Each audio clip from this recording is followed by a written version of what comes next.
y a los panelistas que me acompañan en esta ocasión, a la doctora Mónica Grisel Rivera Majey, coordinadora de programas médicos de la División de Vigilancia Epidemiológica de Enfermedades Transmisibles de la Coordinación de Vigilancia Epidemiológica del Instituto Mexicano del Seguro Social, al doctor Carlos Magis Rodríguez, él es investigador de la CIS, también ya lo presentaron hace un momento, y virtualmente nos acompaña también el doctor Ricardo Luque Núñez, coordinador del Grupo de Sexualidad y Derechos Sexuales y Reproductivos de la Dirección de Promoción y Prevención del Ministerio de Salud y Protección Social de Colombia.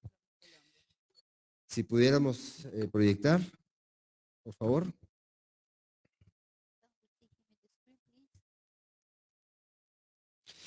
Muy bien, la primera, por favor.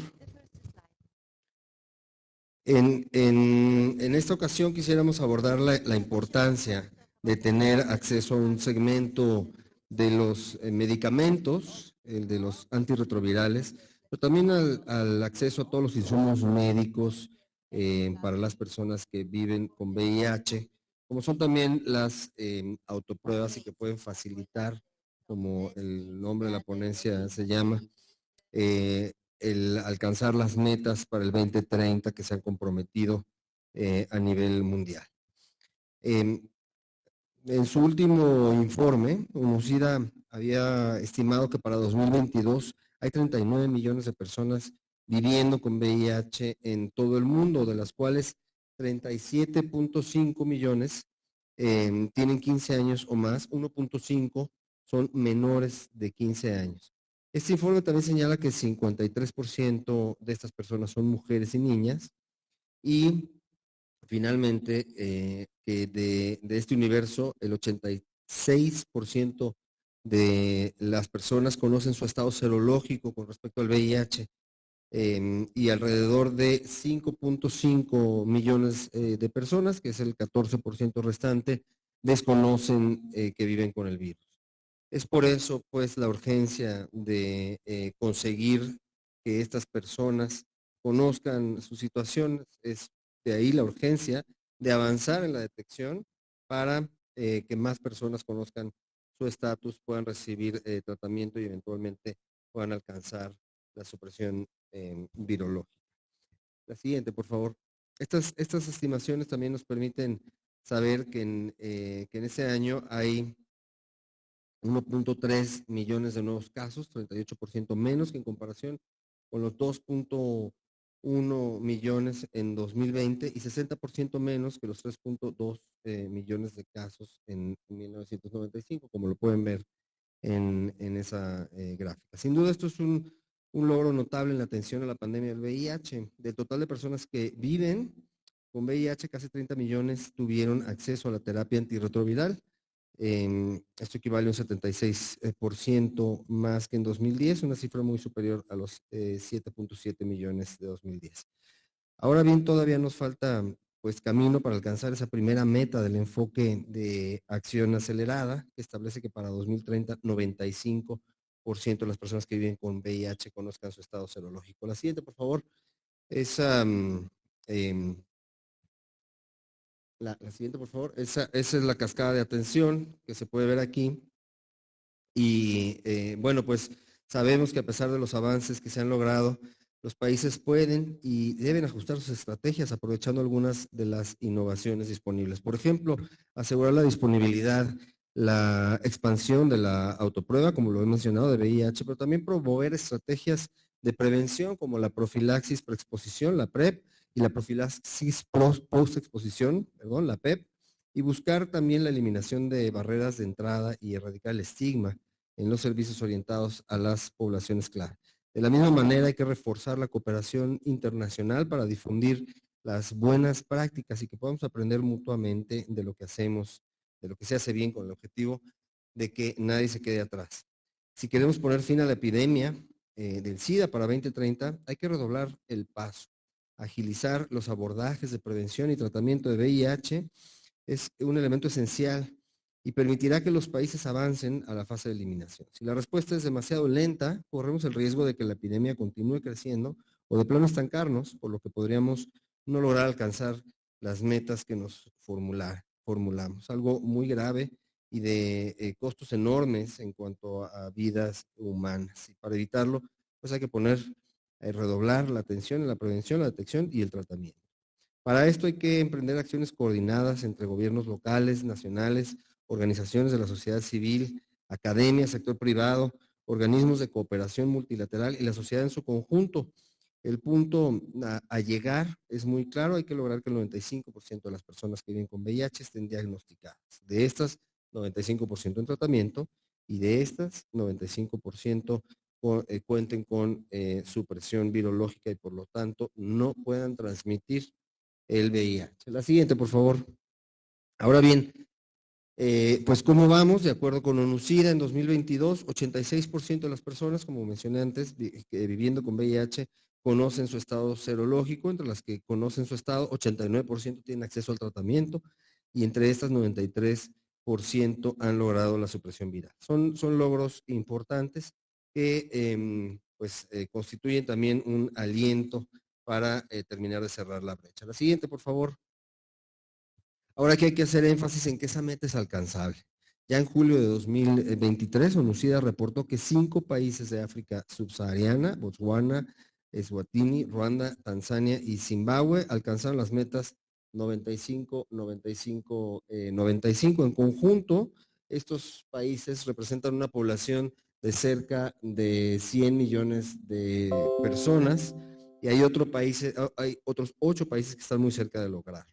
No obstante, la situación es menos alentadora en otras partes del mundo. Por ejemplo, en la región de América Latina y el Caribe, 2 de cada 10 personas con VIH no saben que viven con el virus y 30% de las personas pues llega de una manera relativamente tardía, ya con un estadio bajo en sus defensas y una vida en riesgo.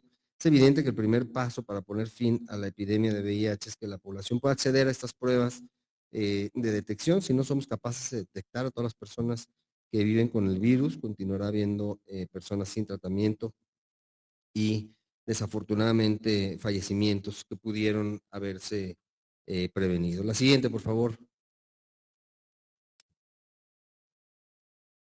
Pocos países cuentan con todas las estructuras, sistemas o recursos necesarios para darles un sustento sólido a sus acciones de detección, pero aquí quiero hacer mención de algo importante. En junio de este año, aquí en México, el país sede de la Conferencia Interamericana de Seguridad Social, se actualizó la norma oficial mexicana NOM 010 SSA 2023 para la prevención y el control de la infección por virus de la inmunodeficiencia humana. En esta se destaca que el Sistema Nacional de Salud deberá impulsar el acceso a la población en general a autopruebas para la detección de VIH, las cuales podrán ser directamente asistidas y estar aprobadas por las instancias regulatorias de acuerdo a las disposiciones aplicables, así como brindar información que asegure el acceso de referencia y o vinculación de personas a los servicios de salud libres de estigma y discriminación en caso reactivo, es decir, después de muchos años de espera, finalmente el gobierno de México permite las autopruebas, lo que pues impulsa o debería impulsar a utilizar estos insumos como parte esencial de la estrategia de detección. La siguiente, por favor.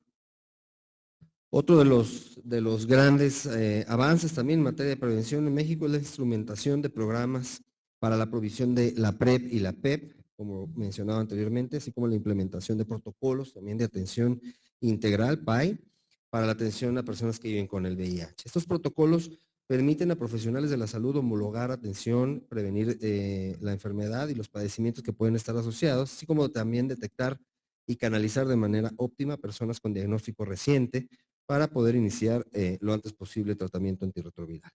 En México se cuenta ya desde el 2019 con un nuevo esquema de tratamiento antirretroviral para las personas que viven con VIH, compuesto por los medicamentos inhibidores de la integrasa de última generación. Estos son abacavir, dolutegravir, lamivudina, de nombre comercial Triumec en México, o emtricitabina, tenofovir, alafenamida y victegravir, de nombre comercial Biktarvy. Estas son alternativas innovadoras que tienen bajas posibilidades de generar resistencia genética del virus, menos efectos secundarios que otras alternativas y garantizan un mejor control de la carga viral. Esto facilita la indetectabilidad, disminuye las probabilidades de transmisión del virus a otras personas.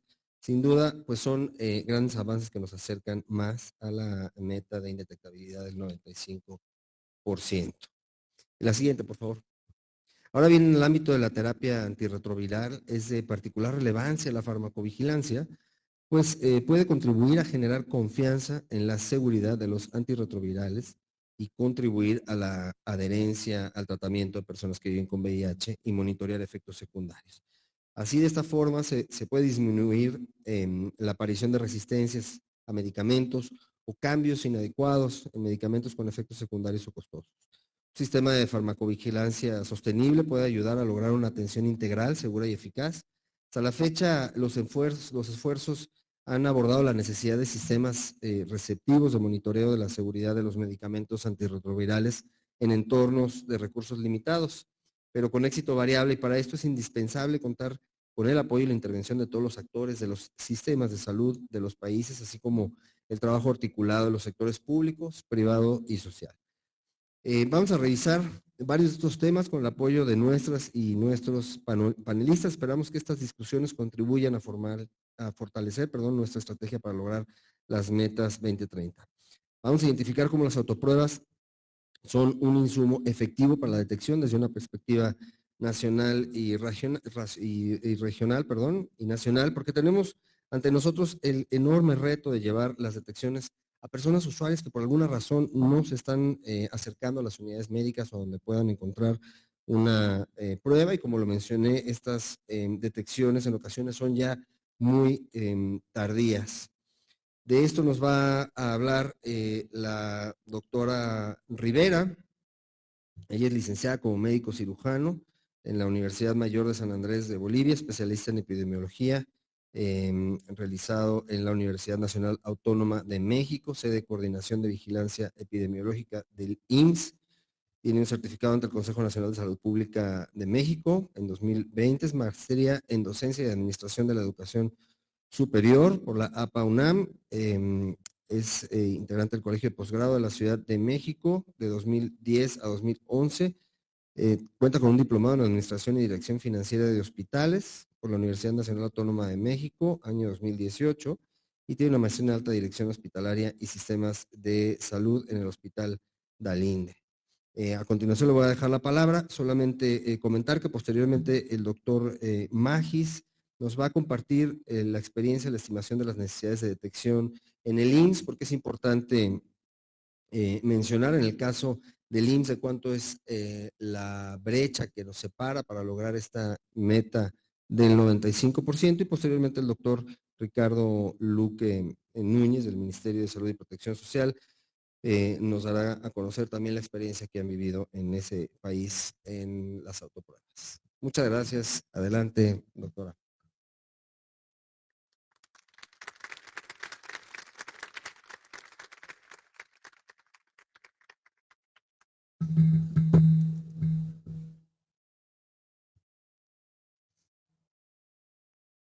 Sí, me pasa mi presentación, por favor.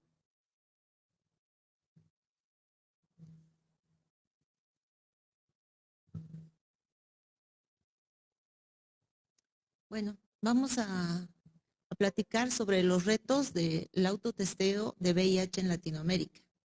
La siguiente. Entonces, para empezar con esto, ya lo comentaba el maestro Velarca, que tenemos objetivos y compromisos para el 2030. Sin embargo, no solamente existe el 95, 95, 95. Tenemos otros objetivos que son muy importantes y están enfocados con esta estrategia que es el autotesteo. Yo solamente voy a mencionar que también existe el 95% de personas con riesgo de infección por VIH utilizan la prevención combinada. Entonces nosotros tenemos que proveer a esas personas que están con algún tipo de riesgo para que podamos nosotros ofertarles algún tipo de prevención. Bueno, la siguiente, por favor. A continuación, les estoy presentando la incidencia de VIH por 1000 habitantes y el pronóstico para el 2030. Entonces, estamos comparando las metas que tenemos propuestas. Si se dan cuenta, para este año, el 2020, sí hemos tenido una reducción del 75% para el 2020 y para la meta tendríamos que tener una reducción del 90% para el 2030. Entonces, sí estamos un poco lejos de llegar a las metas que están programadas, pero sí podemos llegar a las metas. La siguiente, por favor. ¿Cómo podríamos nosotros apoyar estas metas? También quiero compartirles que tenemos estos casos que les presento que son de estadiajes, que son casos incidentes o casos nuevos de VIH del 2023 del primer semestre de este año en el instituto.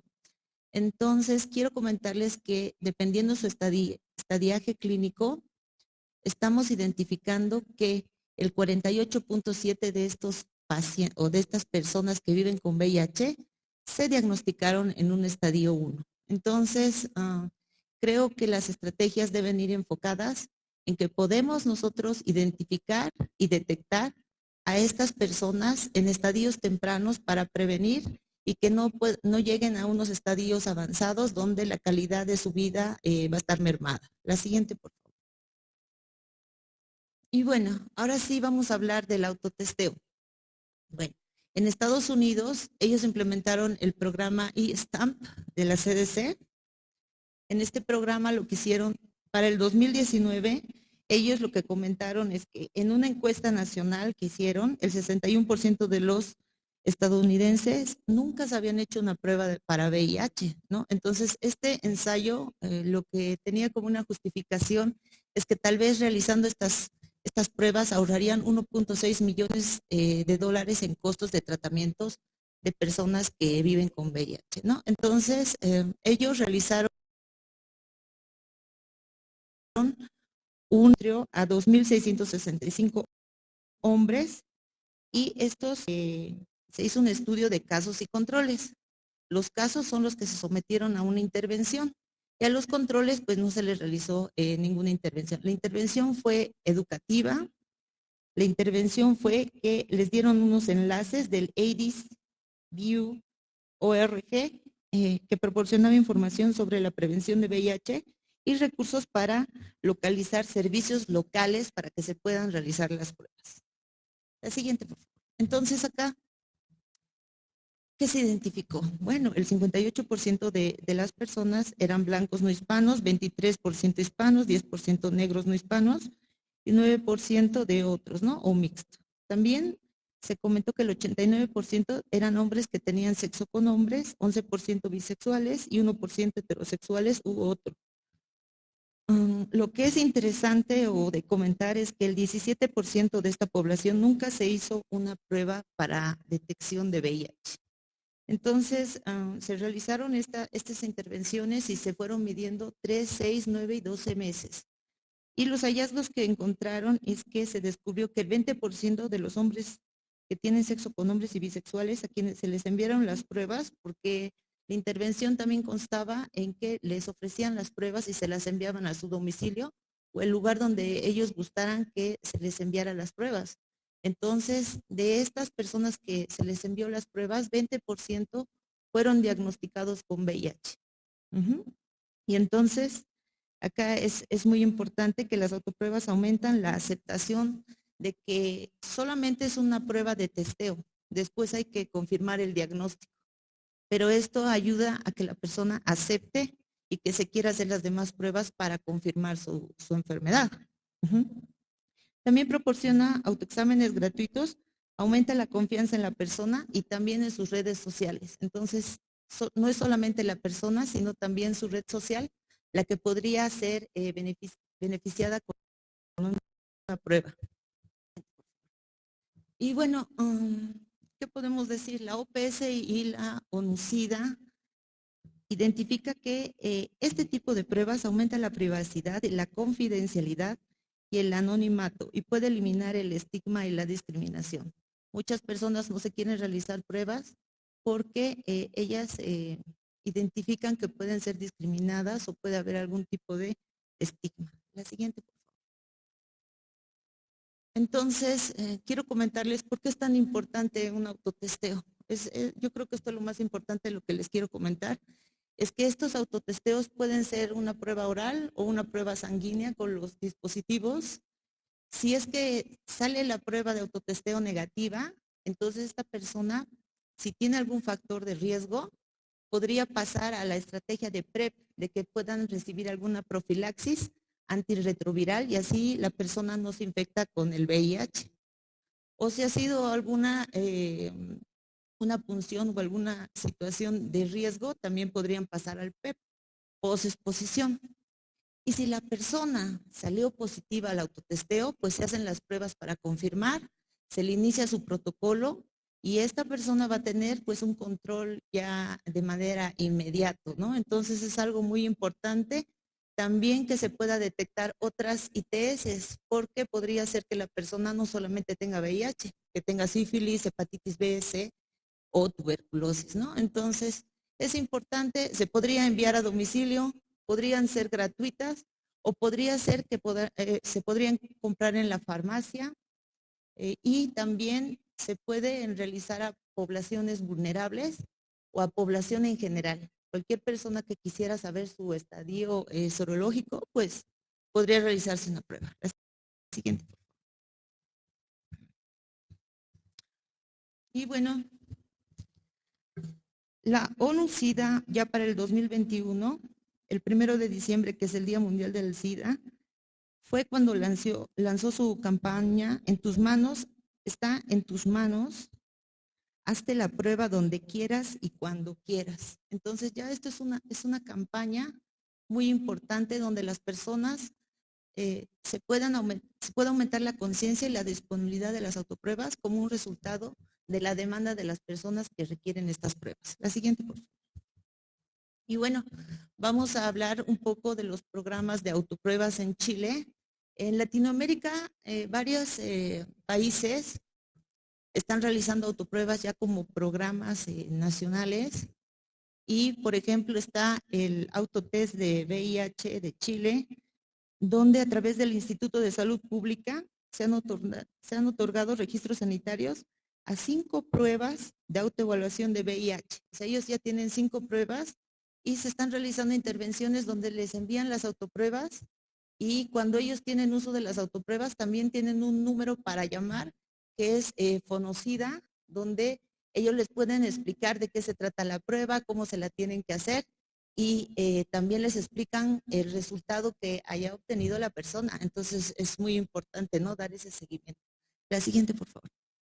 Y bueno, hablando de Brasil, pues Brasil es pionero en las autopruebas a partir del 2017 que realizan autopruebas. Entonces el Ministerio de Salud ha estado con las directrices mundiales y ellos han aumentado el diagnóstico y manejo y control de la epidemia de VIH porque han tenido mejor acceso al examen de detección y esto ha aumentado en las poblaciones de mayor vulnerabilidad donde ellos acuden a realizarse un examen. Entonces, están trabajando en las autopruebas en Latinoamérica, también se está realizando en Perú y en Colombia, que nos va a comentar nuestro invitado. Gracias.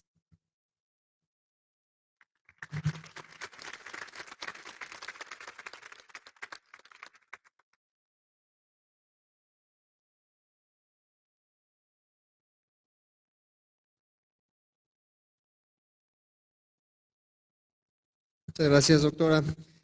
Le dejamos ahora la palabra al doctor Carlos Magis. Él es médico, doctor en salud pública. En 1988 ingresó a la Dirección General de Epidemiología como miembro del primer equipo responsable de la investigación epidemiológica para la prevención y control del VIH-Sida. Entre 1990 y 1995 se desempeñó como jefe del Registro Nacional de Casos de SIDA. Desde 1996 al 2010 fue director de investigación del CENSIDA. De septiembre de 2010 a abril de 2013 fue coordinador de investigación del programa de SIDA de la actual Ciudad de México. Desde junio de 2013 a mayo de 2019 fue director de atención integral en CENSIDA. Actualmente es profesor del Departamento de Salud Pública de la UNAM e investigador colaborador en el Instituto Nacional de Salud Pública y en la Conferencia Interamericana de Seguridad Social. Muchas gracias, doctor. Adelante.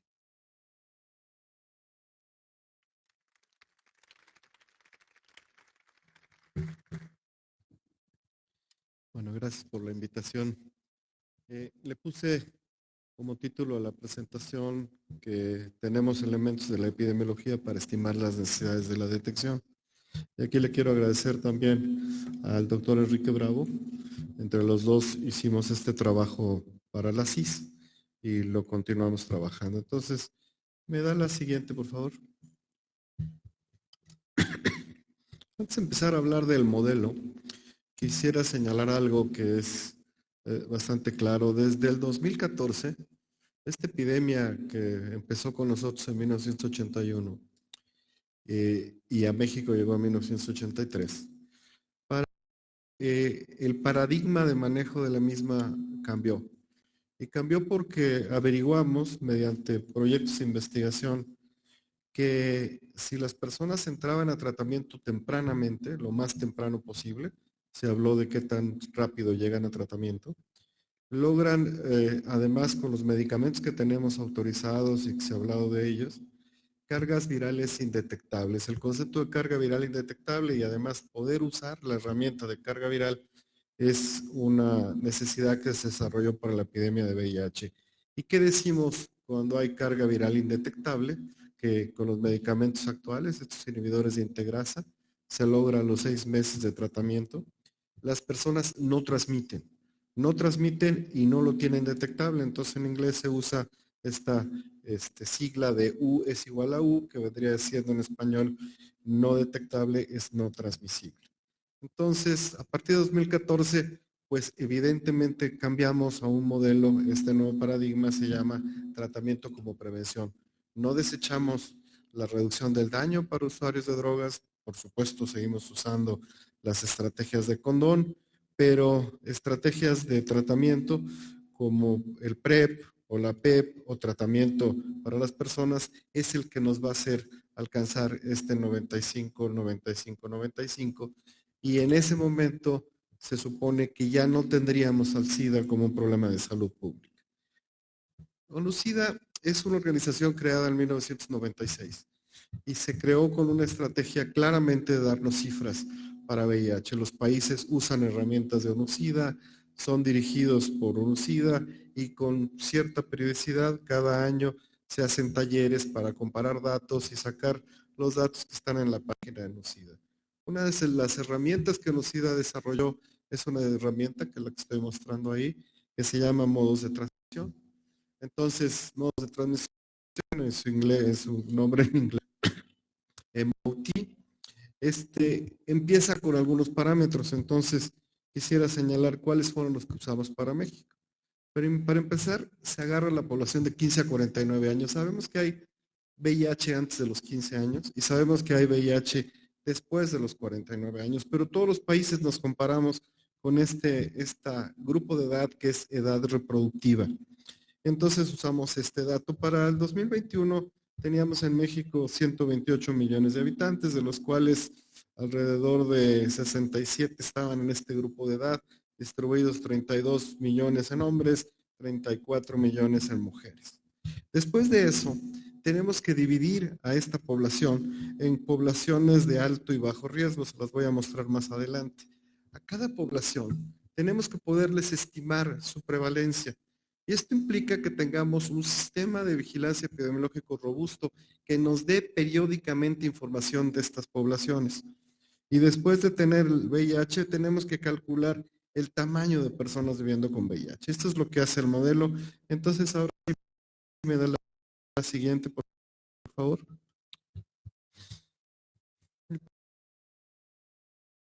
Puse unas flechas ahí para señalar. Nos da una pantalla donde ya están los datos estimados. Uno pone los datos en azul y el programa nos da los datos en rojo. Y si ustedes pueden ver para 2021, nos decía que para México, para todo el país, había 295,000 personas viviendo con VIH. No todas en tratamiento, eso lo vamos a ver un poquito más adelante. Pero además es un programa que nos permite algo que en epidemiología es difícil de alcanzar, es una estimación de incidencia. No estamos hablando ya de prevalencia, estamos hablando de casos incidentes nuevos. Y entonces nos está diciendo, redondeado, que para el 2021 teníamos 20,000 casos. Ahora les voy a mostrar la siguiente, por favor. Y están subdivididas las diferentes poblaciones, pero voy a hablar de las poblaciones con una gráfica un poco más clara. Aquí, ¿me da la siguiente, por favor?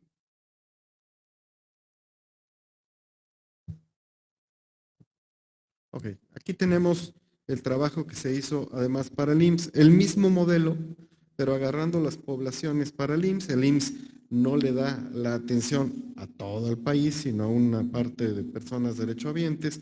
Nos dice que hay 108,000 personas viviendo con VIH y que hay 7,400 de las 20,000 infecciones nuevas por año, el IMSS estaría viendo en su población derechohabiente 7,400 nuevas infecciones con VIH.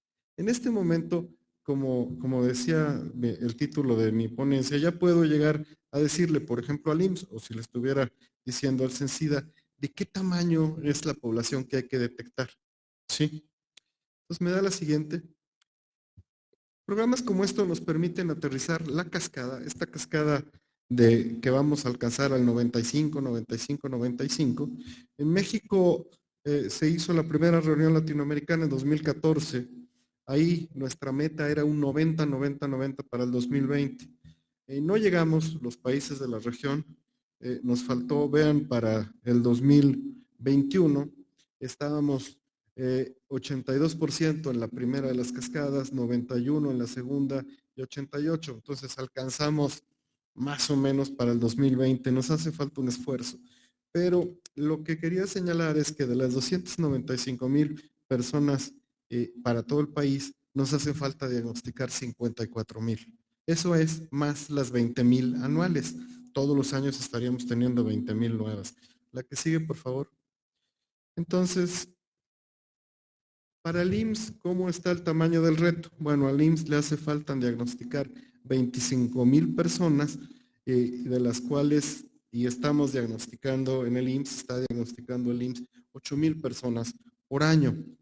Quiere decir que está diagnosticando más o menos el número de infecciones nuevas. Estábamos diciendo, les decía el número que teníamos aproximadamente 7,000 y tantas infecciones nuevas en el IMSS. Si estamos diagnosticando 8,000, quiere decir que estamos ya en un momento de equilibrio, pero tenemos un rezago de 25,500 personas por detectar. Por eso, las estrategias de detección novedosas son necesarias. Por eso, la necesidad de autoprueba. Pero ¿en dónde tenemos? Me da la siguiente, por favor. ¿En dónde tenemos que hacer eso y cómo lo tendríamos que estar haciendo? Entonces, aquí están las poblaciones de alto y bajo riesgo. En el lenguaje de ONU-SIDA, las poblaciones de alto riesgo son poblaciones clave. Las poblaciones de bajo riesgo pueden ser poblaciones vulnerables, pero no tienen prevalencias altas. Entonces, no son poblaciones clave para la epidemia. ¿Cuáles son las poblaciones clave?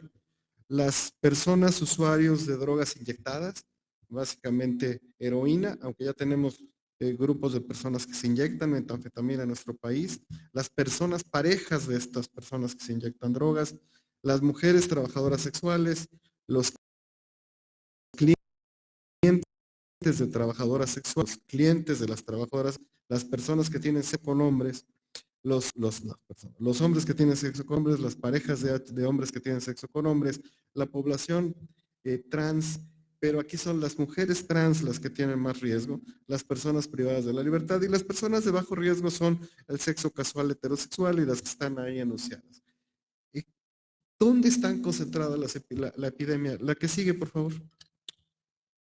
Como ustedes pueden ver muy claramente, el mismo programa Modos de Transmisión me habla de todas esas poblaciones, dados sus tamaños poblacionados, dados sus prevalencias, dónde está concentrado el problema. Entonces tenemos el 77, casi 73% de la epidemia, los casos nuevos están en hombres que tienen sexo con hombres.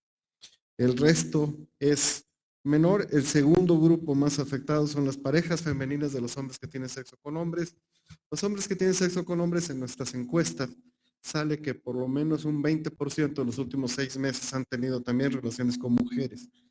¿Qué quiere decir esto? Quiere decir que deberíamos tener encuestas en cada una de las poblaciones para saber qué está pasando con ellas. Tenemos que hacer un esfuerzo de algo que Onocida le dijo desde hace muchos años, vigilancia de comportamiento, vigilancia de segunda generación en VIH. Y eso es complicado porque tendríamos que estar haciendo investigación en poblaciones que por definición son difíciles de alcanzar. Si queremos encontrar a usuarios de drogas inyectadas, tenemos que ir a picaderos, no vamos a sus casas. Si queremos encontrar muchas de estas poblaciones, tenemos que ir a sitios de reunión. La que sigue, por favor. Entonces, este es un reto para el sistema de salud. Aquí les quiero mostrar una encuesta, hablando de encuestas, hecha por un colega, Ricardo Baruch, del Instituto, en ese momento, Instituto Nacional de Salud Pública. Es una encuesta nacional con una muestra muy grande, una encuesta novedosa, y les preguntó a esa población comportamientos sexuales, sus factores de riesgo y una serie de cosas. Y aquí lo que quiero mostrar es las infecciones. Y no todos están haciendo pruebas todos los años, deberían hacerse. Dice, tenemos una guía nacional de detección desde 2018 que ya habla de autopruebas con dirección del personal de salud, autopruebas individuales y todas las otras detecciones que ya sabemos. Tendrían que estar haciéndose por lo menos 2 pruebas por año. Aquí lo que nos dice es que el 87% estaría de acuerdo a comprar pruebas en la farmacia si estuvieran disponibles. Y eso es lo que queremos que pase en México. Ya tenemos, nos mostraron la norma oficial mexicana de 2023 y esto nos permite, la doctora nos dijo que hay varios países en América Latina la tienen, pero nada más creo que para señalar, en Estados Unidos hay pruebas en farmacia desde hace 27 años, desde 1996. Creo que ya llegó el tiempo de tener las pruebas acá. Necesitamos que la industria quiera tenerlas y que se presente a COFEPRIS y que el proceso regulatorio prosiga como va a suceder. La que sigue, por favor. Bueno, estas están las letras muy chiquitas, pero tenemos que hacer un esfuerzo mucho más intenso de lo que venimos haciendo. Si queremos realmente alcanzar el 95, 95, 95, tenemos un rezago de detección. Realmente vamos bien en atención de los pacientes, llegamos a carga viral, pero el esfuerzo que hay que hacerlo es hacerlo en detección. Y por supuesto tenemos que seguir haciendo un esfuerzo para evitar las nuevas infecciones. ¿Cómo las podemos evitar? Pues como se dijo, con PrEP, con PEP, seguir insistiendo en el uso de condones y también seguir insistiendo en la reducción que es entre las personas que usan drogas. Bueno, hasta aquí mi presentación.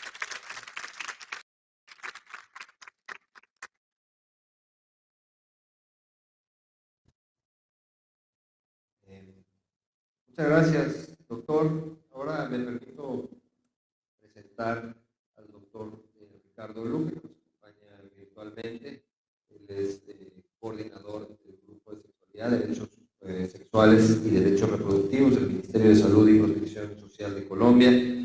Es médico por la Universidad Javeriana con estudios de posgrado en Medicina de Empresa en la Escuela Nacional de Medicina del Trabajo en Madrid, España.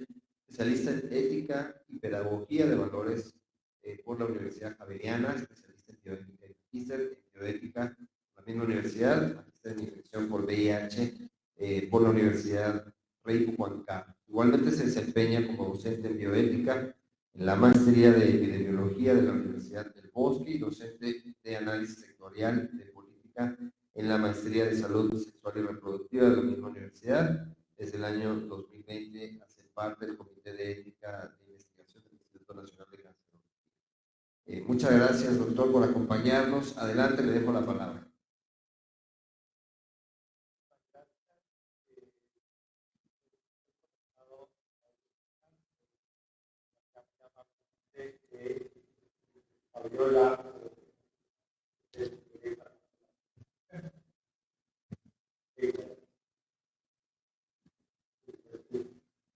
Por favor, vamos a hablar entonces de cuáles han sido los avances de autotesteo para superar la brecha de diagnóstico clave para el porque la evidencia el puesto panel y podemos empezar diciendo el siguiente, por favor. Gracias. Este es por registros de prestación de servicios individuales de salud, el número de pruebas que se realizan anualmente, bueno, llama la atención que hay 1.860.000 pruebas que se realizan en mujeres, mientras que apenas 600 se realizan en hombres. Esto lo podemos atribuir a los programas de transición participativa, pues que tienen por ya dado hacer una prueba a las de embarazo. Sin embargo, la posibilidad, como vemos a la derecha de la pantalla, en hombres es mucho mayor que la posibilidad de mujeres, que está mantenido más o menos estable, 0,2%, y esto sería el reflejo de la prevalencia de la positividad en población general, mientras que en hombres, particularmente en hombres que tienen relaciones sexuales con otros hombres, estaríamos hablando de positividad alta. Tenemos escenas similares, médicos, tal como acaba de expresar el doctor Carlos aquí, pues hay características de una epidemia.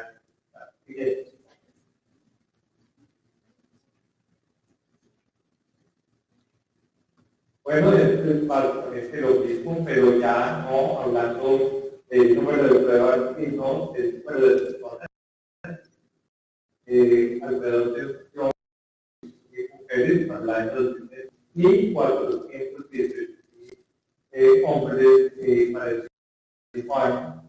Y pues contar bastante, o los casos, perdón, no decir, de infección por VIH en la población de a 49 años, que es la población principalmente, y esta es nuestra carta.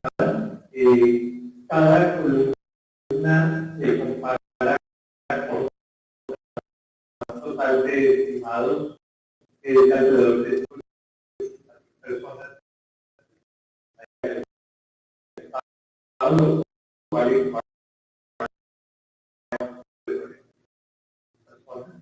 En tratamiento hay 100 personas y lo comparamos con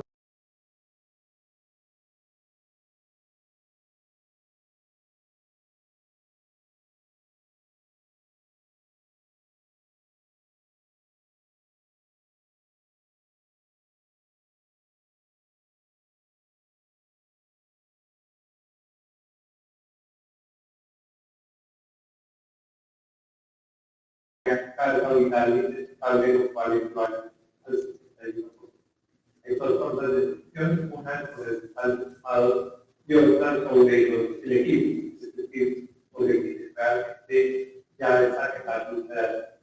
Pero quizás más importante que eso es señalar que este es el porcentaje de personas viviendo en VIH que tienen un recuento de células CD4 menor de 200 al momento del diagnóstico. Y pues vemos que en Colombia aproximadamente el 35% al año 2020 tuvieron un acceso tardío al diagnóstico. Esto definitivamente es una situación a solucionar, no más la prueba, sino que digamos para beneficiarse mejor de las alternativas de vida. Entonces el reto para nosotros está mucho también en el diagnóstico temprano. Y dentro de los parámetros de prevención combinada, que uno va a exportar para decir que las medidas biomédicas pues contemplan la realización de las pruebas y obviamente el tratamiento con prevención, igualmente los medicamentos que se dan para la destrucción, etcétera, aparte de las medidas estructurales que tratan de reducir el estigma de discriminación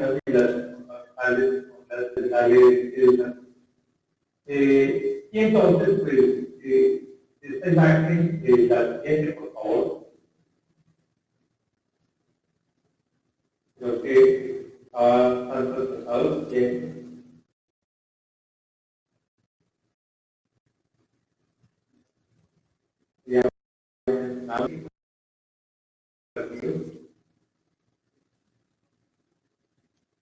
Bien. Desde aquí, pues, están ya en el plan. Y los pilares de la prevención combinada. Siguiente.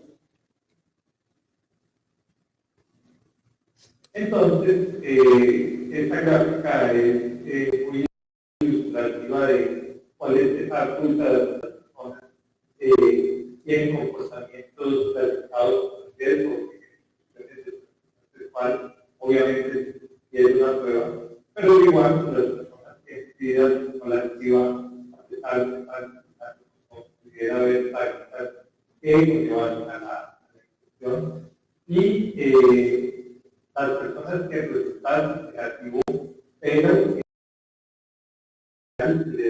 que representará y no están en riesgo social, se les presentará que sigan utilizando el condón, y aquellas que resulten positivas, darles por aquí, obviamente, al obtener una carga viral indetectable, la transmisión de el siguiente, por favor.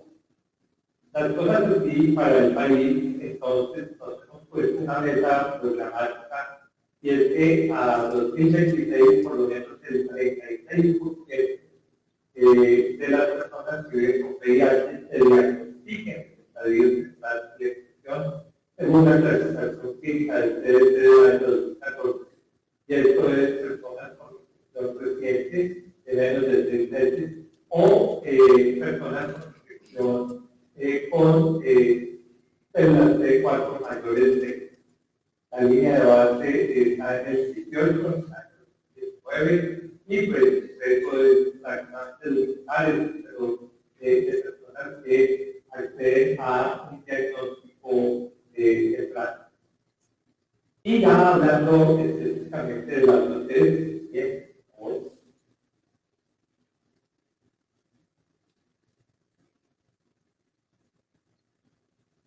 Pues nosotros para el año 2018 estábamos floreados de un triple rojo que no tenía política, no tenía absolutamente un avance del panorama mundial que concede la mundial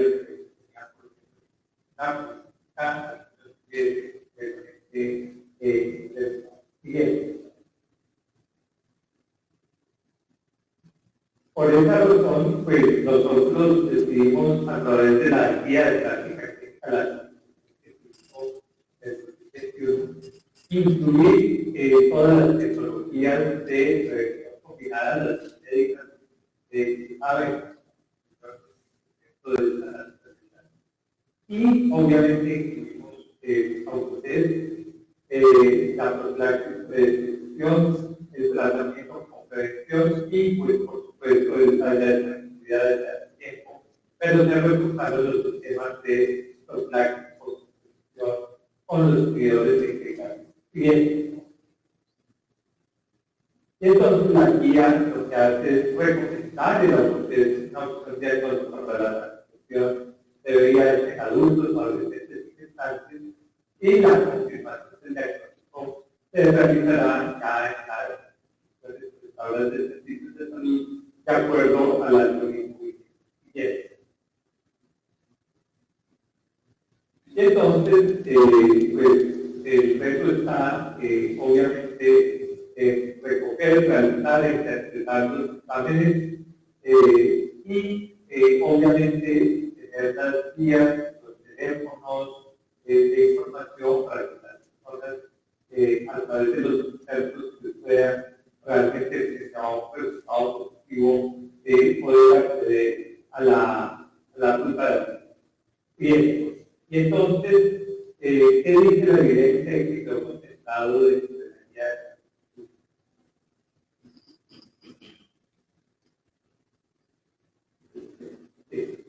Primero que las pruebas que son precisas, el desempeño diagnóstico asociado a los autores demostró ser adecuado en términos de sensibilidad y sensibilidad mayores al 90%. Fuera de eso, son aceptables en las poblaciones, facilitan el acceso y a la protección de la vida, lo cual es exterior a necesitar bastante cuidado, lo que indica que sensibilidad clínica. Esto lleva entonces a que las poblaciones clave, hay mayores que todavía no se pudieran localizar los importantes también para el escenario de acceso la estrategia de COVID, no sabe cuáles son las dificultades y que realmente por lejanía geográfica. Muchas veces creían no, que la persona la prueba por la probabilidad o algo así, no, la evidencia dice que hay un mínimo daño físico o psicológico por el hecho de la persona realizarse y se puede promover un acceso y vinculación a los servicios de prevención mucho más temprana y en realidad pues, es una estrategia que ha demostrado ser bien. Y entonces, dentro del tema general de necesidades sociales, que era lo que los temas pues hay diferentes clases de beneficios.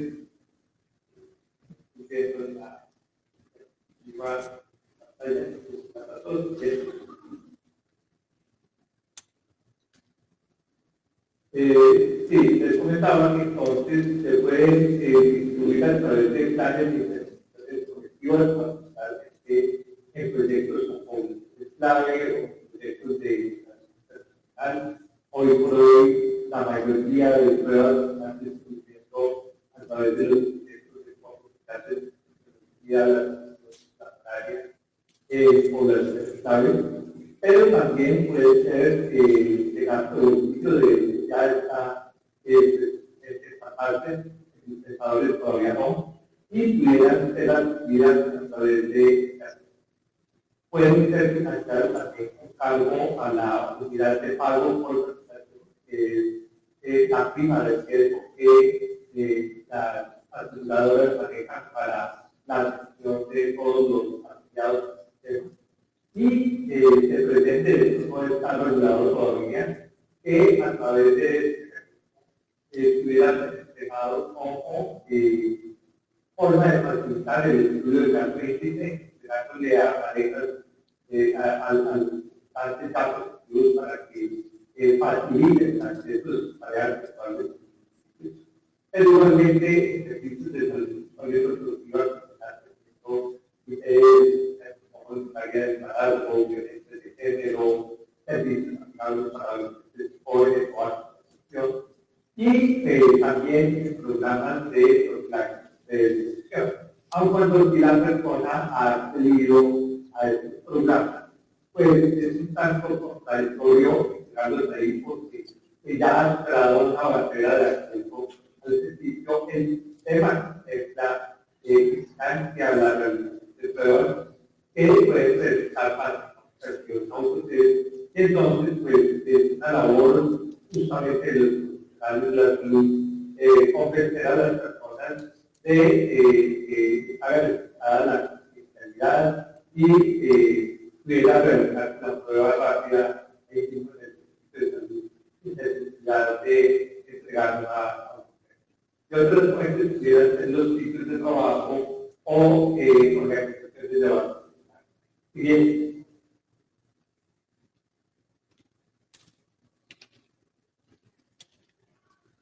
En retos de implementación tenemos entonces, en ciertos grupos, y los hijos de la evidencia, el balance neto económico mayor percepción por la ciudad de casos de personas de 15 a 24 años que están en trabajo sexual o personas en prostitución, en los que se encuentra un riesgo de no vinculación con el cuidado o la atención.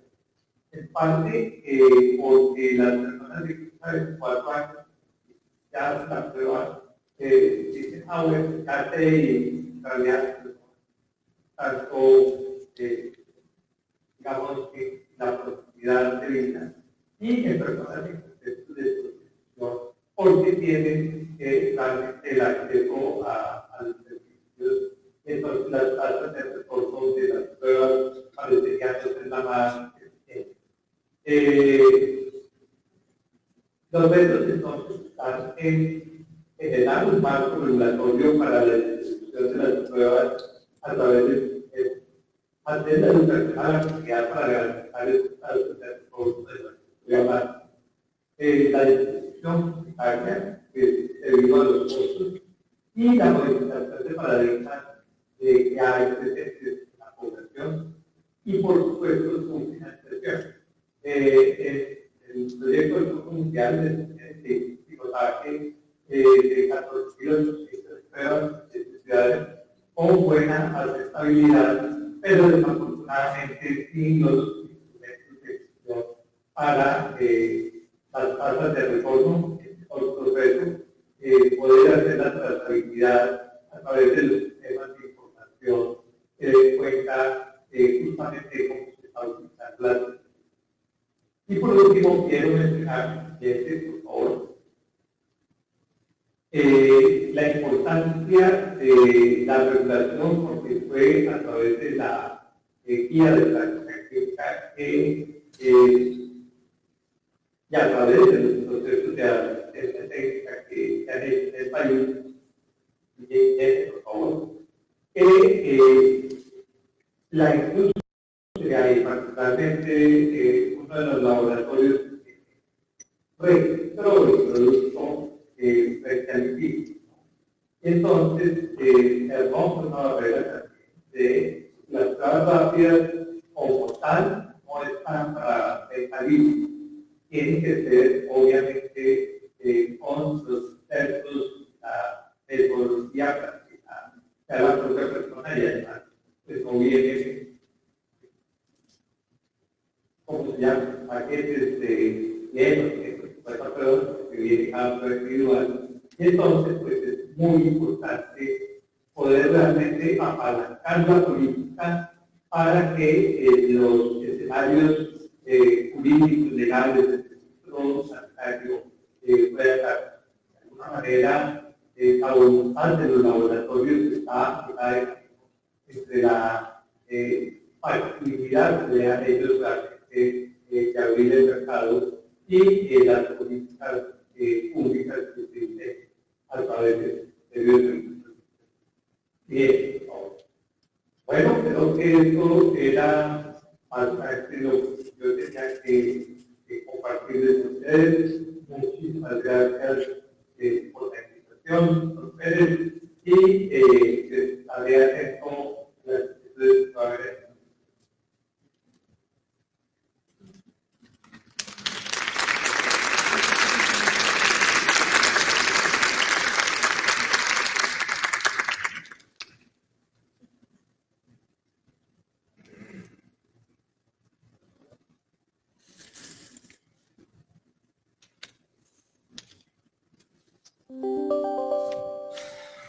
Bueno, muchísimas gracias, doctor Luque. Por supuesto, es muy importante conocer el avance y las estrategias de detección en otros países que tienen ya una historia que contarnos, en este caso sobre las autopruebas, que nos reafirman las ventajas y la utilidad para avanzar con las estrategias de detección. En el caso del país sede luego de esta Conferencia Interamericana de Seguridad Social de México, luego de la modificación, de las recientes modificaciones a la NOM 010, pues estamos atentos al ingreso por parte de los laboratorios y los proveedores de las autopruebas a la autoridad regulatoria. Sabemos, por supuesto, que es del interés de la autoridad regulatoria agilizar estos procesos y darle importancia a este tema. Prueba de ello es este espacio que nos han cedido en este encuentro y que por supuesto agradecemos mucho la relevancia que le dan al tema, porque es posible alcanzar las metas 2030, pero es un compromiso de todas y de todos los involucrados, no solamente de las empresas y laboratorios proveedores, sino de, por supuesto, la autoridad regulatoria, pero también de las instituciones públicas de salud, darle la debida importancia, analizar cuáles son las brechas a las que hay que llegar y cuáles son las mejores estrategias para lograr esta meta. Insisto, es posible alcanzarla. Por mi parte, pues sería todo. Muchísimas gracias. Y si tienen alguna duda, me parece que ya no tenemos tiempo, pero si quieren pasarnos la duda, con gusto lo transmitimos a las ponentes y ponentes. Muchas gracias, doctor. Muchas gracias, doctora Mónica.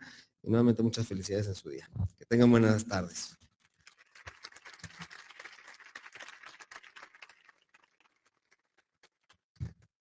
Pues no me queda más que comentarles a nombre del comisionado federal y de toda la COFEPRIS, agradecemos al maestro Álvaro Velarca, al doctor Carlos Magis, al doctor Ricardo Luque y por supuesto a la doctora Mónica Rivera por esta plática.